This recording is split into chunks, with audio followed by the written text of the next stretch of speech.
राज्य में पुणी फेरिला लगाण वर्षा। एबेठारु देखा देलानी वर्षार भीषण प्रकोप।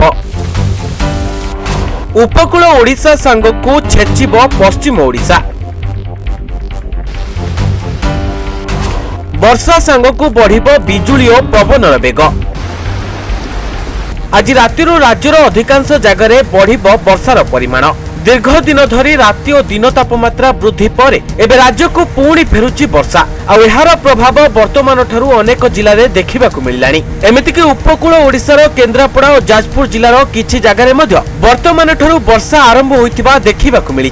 तेबे आसंता काली ठारू उत्तर ओडिशा रे वर्षा हेबा सह पवन और घड़घड़ीर बेग बढ़िबा नै सूचना रही। पूर्वर राज्य में 20 ରୁ 23 जाए घड़घड़ी सह वर्षा संभावना आकलन करिथिला आंचलिक पाणीपाग केन्द्र। एने आज मध्य अधिकांश जिले में वर्षा सह घड़घड़ी नहीं वार्निंग करा जायछि। तेबे गुरुवार दिन 3 जिला को ऑरेंज अलर्ट जारी करा जायथिबा बेले आउ 6 जिला को येलो वार्निंग जारी करा जायछि। सेहिपरि मयूरभंज, केन्दुझर और बालेश्वर जिला को ऑरेंज वार्निंग जारी करा जायछि। एहा सह ढेंकानाल, भद्रक और जाजपुर जिला को येलो वार्निंग जारी करा जायछि। तेबे दीर्घ दिन तातीर प्रकोप रे लोक कलबल हेबा परे एबे लगाण वर्षा लोकंकु सामान्य आश्वस्ति देउछि। तेबे आसंता काली ठारू सुंदरगढ़, जाजपुर और ढेंकानाल जिला को ऑरेंज वार्निंग जारी करा जायथिबा बेले केन्द्रापड़ा, जगतसिंहपुर, कटक, अनुगुल, देवगढ़ जिला को येलो वार्निंग जारी करा जायछि।